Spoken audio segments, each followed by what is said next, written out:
Your $14 halal platter just cost you $32. You're staring at the receipt wondering how that even happened. Welcome to food delivery in New York City, where every order comes with a hidden tax you never agreed to pay. Here's what actually went down. That $14 platter, the menu price on the app was already bumped to $17 before you even clicked checkout. Then came the service fee, another $3. Delivery fee, $2.50. Small order fee because you didn't hit the minimum, another $2. Plus tax, plus tip. Suddenly you're dropping over $30 on lunch. This isn't an accident, it's the entire business model. DoorDash controls 67% of the food delivery market in America. They're not just big, they're basically the only game left. And when one company owns that much of the market, they can do whatever they want with pricing, which is exactly what's happening. The apps charge restaurants between 15 and 30% commission on every single order. A local spot selling you a $16 burger only keeps $11 after DoorDash takes their cut. So restaurants do the only thing they can.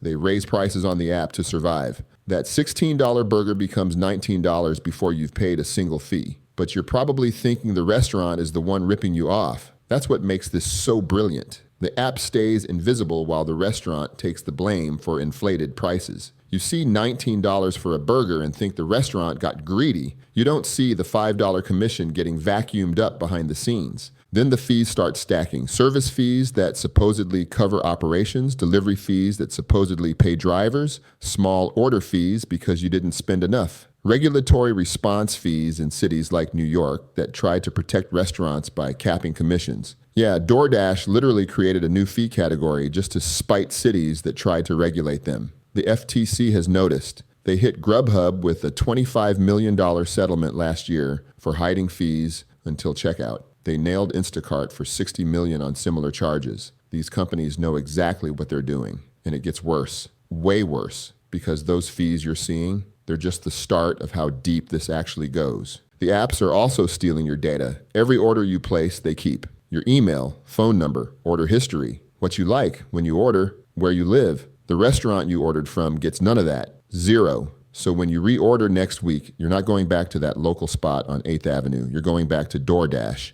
You say, I got Thai food last night instead of I ordered from Bangkok Garden. The platform owns the relationship. The restaurant is just inventory. And the restaurants have zero leverage because DoorDash controls access to customers. If you're not on the app, you basically don't exist to half the city. So restaurants keep paying the 30% cut, even though it's destroying their margins. They're trapped. But here's where it gets truly dystopian. You know those random restaurant names that keep popping up on your app? The Hungry Cowgirl, Cosmic Wings, Burger Den. They're not real restaurants. They're ghost kitchens. One industrial kitchen in Queens cranking out food for 12 different fake brands. Denny's runs The Meltdown. Applebee's operates Cosmic Wings. IHOP is behind 4 different virtual restaurants you've probably ordered from. It's brilliant for the apps. More listings mean more choices, which means more time spent scrolling, which means more orders. But for actual local restaurants trying to compete, it's a nightmare. They're fighting for visibility against brands that don't even exist.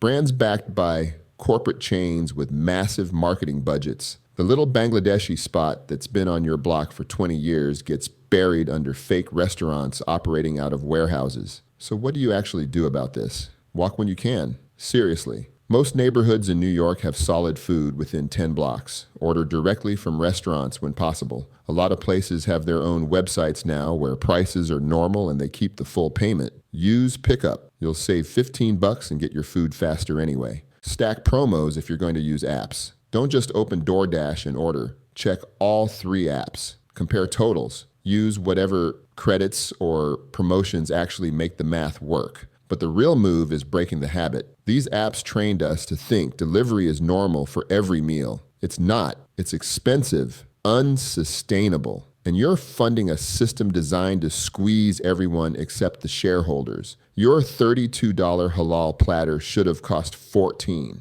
That $18 difference adds up faster than you think. If this opened your eyes, send it to someone in New York who orders way too much. Drop a comment with the wildest delivery total you've ever paid. And if you want more breakdowns like this on how cities are quietly draining your wallet, hit subscribe. The next time that checkout screen loads and you see the total, you'll know exactly what's happening.